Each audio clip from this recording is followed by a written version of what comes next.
皆さんごきげんよう、上川薫です。今回取り上げる話題は、ロシアの内情がかなり厳しいことがわかるというニュースを取り上げていこうと思います。内容としては、ロシアが北朝鮮に対してロケット弾や砲弾といったものを買い付けを行っていたというのです。ウクライナに対する本格的な侵攻を行う前の段階であれば、ロシアの世界的な軍事的な評価はアメリカに次ぐ世界第2位でした。そのような国が国連による経済制裁などを受けて、国内の経済はボロボロな北朝鮮に対して軍事物資を買い付けを行うというのは、明らかにこれまでのロシアとは違う苦しい内情というものが透けて見えるニュースだと言えます。今回の動画ではそのことについて解説を行っていきましょう。まずはどのようなニュースが流れていくかご覧ください。ロシア、北朝鮮からロケット弾調達。アメリカ政府分析。ロシアが北朝鮮から多数のロケット弾や砲弾の調達を進めていることが分かった。アメリカ政府当局者が分析内容を明らかにした。米欧の経済制裁を受け、ロシアで武器の国内生産が滞っている可能性がある。アメリカ政府当局者は、北朝鮮からの調達について、米欧による輸出規制や制裁が一因となり、ロシア軍がウクライナで深刻な武器弾薬の供給不足に苦しんでいることを示すと指摘した。ロシアが北朝鮮からの調達をさらに増やす可能性があるとも説明した。ロシアは国連で北朝鮮への制裁強化に反対するなど、北朝鮮との関係を深めてきた。ロシアは武器調達で他国に依存するケースが目立っている。アメリカ国務省のパテル副報道官は8月末の記者会見で、ロシアがイランから無人機を調達したと言及した。数百機の調達を目指しているようだ。アメリカの政権はこれまでにロシアが中国に軍事支援を依頼したと見ており、中国の動向も監視していると見られる。米欧はウクライナに対し、武器供与を続けている。オースティンアメリカ国防長官はドイツのラムシュタイン空軍基地でウクライナ支援会合を開く。50カ国以上が参加し、武器支援の継続を確認する見通しだ。ロシアは武器調達を円滑に進められないと、中長期的にウクライナとの戦闘で不利になる公算が大きい。ロシアが北朝鮮に対して買い付けを行っていたのは、通常砲弾と誘導機能のない多連装ロケット用のロケット弾です。どちらも半導体などを使わないものですから、北朝鮮でも製造は可能です。しかも、北朝鮮は一応の形ではありますが、韓国との戦争は現在も続いているわけで、砲弾の備蓄なども十分行ってきたと考えられます。ですから、ロシアとしては、北朝鮮に生産を依頼しているかのようなニュースなわけですが、当然のように現在の北朝鮮で、さあ作ろうと思って大量の砲弾を今から量産できるような国力はそもそもありません。しかし、備蓄の量がたっぷりあるというのであれば、これを換金する形で、どんどんとロシアへと供給することが可能なわけです。しかも、ロシアと北朝鮮との関係というのは、相互に支援を行うことができる関係だと言えます。なぜならば、北朝鮮に対しては国連の制裁がかかっているわけですが、ロシアに対して国連が制裁をかけることは基本的に不可能です。なぜならば、ロシアは国連の常任理事国であり、自国に制裁をかけるなどという話が出てきたら、これを拒否することが可能だからです。そうした意味で、今、ロシアに対して軍事支援や協力関係を作ることができるのは、そもそもすでに経済制裁や金融制裁などを受けていて、これ以上何かされることはまあないだろうと判断できる国です。それがまさに今回出てきた北朝鮮やイランというわけです。逆に言えば、これから制裁を受けるかもしれないとなれば、そのようなことは避けた方がいいと考えて、中国などは表立った軍事支援は今のところ行っていません。また、ロシアと軍事同盟を組んでいる旧ソ連の構成国である隣国のカザフスタンなども、ロシアとは一貫して距離を取り、軍事支援などを行う気配は今のところはありません。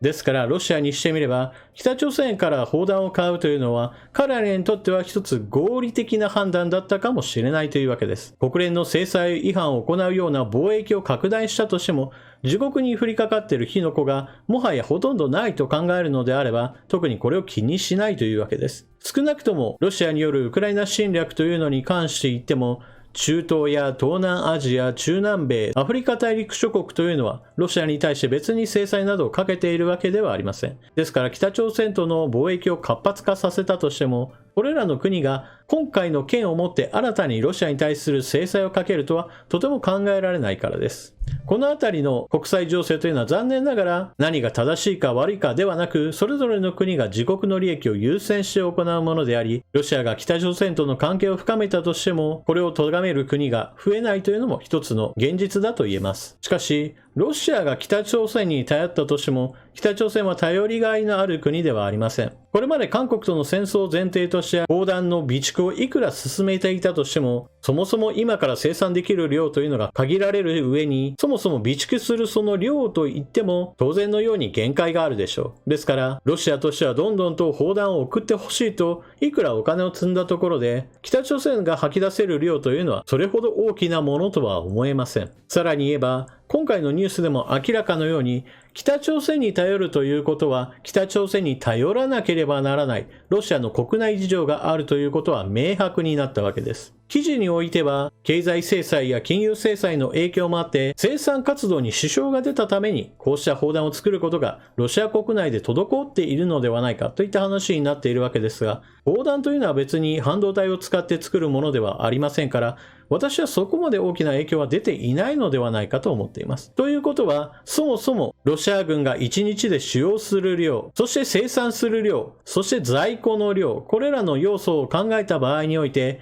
計算上どのくらいでロシア軍の攻撃力が尽きてしまうかというのがある程度見えてきたからこそ、外部にその調達を求めたのでしょう。これらのことを総合して考えれば、ロシアは明らかにウクライナに対する長期戦というものに全く対応が今できていないことも示しています。ロシア軍がウクライナに対する本格的な侵攻を行って半年以上が過ぎたわけですが、欧米の分析ではロシア軍が使用した砲弾の数はすでに700万発を超えていると言われています。そこに北朝鮮が100万発を供給してこれらをすでに使っていたとするならば、北朝鮮の供給が今後大きく増えることはないわけですから、だんだんとロシア軍の砲撃力というのが下がってくることが考えられます。少なくとも欧米の分析では、今年の年末頃にはロシア側の砲弾の供給数については戦場での使用に間に合わなくなってロシア軍の攻撃力は大幅に低下してくると分析されています。またこれまで砲撃戦をずっと続けてきた影響というのは砲弾の数をどれだけ用意するかだけではなく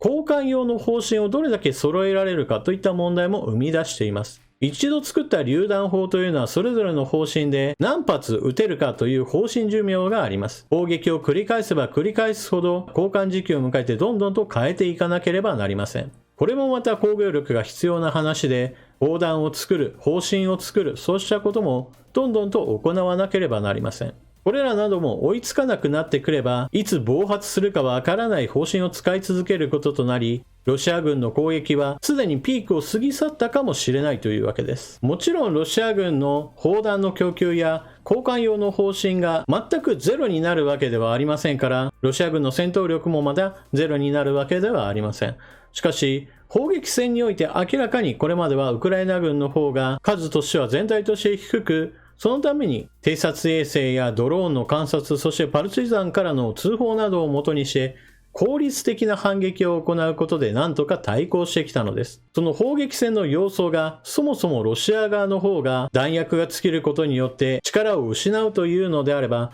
ウクライナ軍の方が相対的により強くなっていくのは明らかだと言えます。そして記事の最後の方でも触れられていましたが、ウクライナに対する支援を行っている国々の調整会議が9月8日に行われる予定で、この会議の場においてそれぞれの国がおそらくは冬場に向けて軍事支援の追加パッケージなどを発表することでしょう。ウクライナの国内経済は基本的にはメタメタな状態なわけですが、こうした海外からの支援があることによって、たとえウクライナの国力がボロボロであったとしても、戦闘力そのものについては維持されることとなります。ちなみに直近においても、ポーランドから自走榴弾砲クラブが鉄道で輸送されているところなどが動画で上がっています。ポーランド製の自走砲は、ウクライナの兵士たちに非常に好評だそうです。これまでウクライナは旧ソ連系の自走榴弾砲を一応持ってはいたのですが、それに比べると、ポーランド製の自走砲は高級車に乗り換えたかのような満足感があると兵士がインタビューで答えていました。また、これから冬場に向かって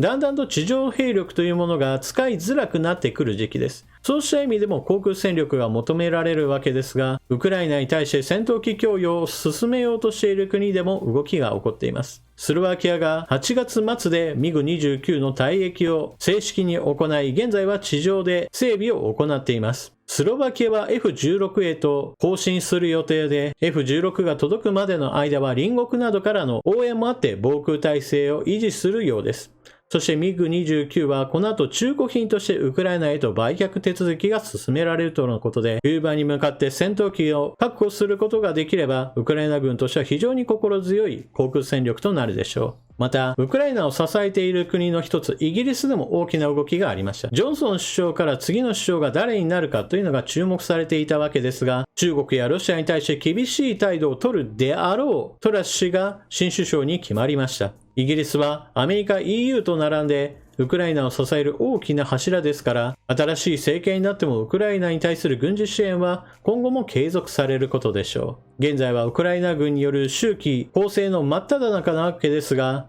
ロシア軍による占領地域というのはまだまだ大変広大です。それだけにこの戦いは今年だけではなく来年、そしてその次にも続いていくかもしれません。ロシアと欧米各国との間における我慢比べというのはまだまだ続きます。そして国連常任理事国であり、核の保有国がそれらの地位や力を傘に来て隣国を侵略しているというこの状況は、同じような立場にある中国がずっと自分がもしも同じような行動をした時にはどのように世界が対応するかというのを観察し続けています。これは中国が動くとき、例えば台湾侵攻などに際して必ず日本にも波及してくる話題であり、決してロシアによるウクライナ侵攻というのは日本にとっては人事ではありません。そのことを頭に置きつつ、ロシアと欧米との我慢比べというものに日本もある程度経済支援、人道支援などを通じてロシアをいかに勝たせないか、そこに外交力を発揮すべきだと私は考えています。というわけで今回の動画はここまで。最後までご視聴いただきありがとうございました。チャンネル登録していない方はぜひともチャンネル登録していってください。そして動画を見終わったら評価ボタンのクリックと投げ銭機能のあるところではぜひともご利用ください。それでは次の動画でまたお目にかかりましょう。またね。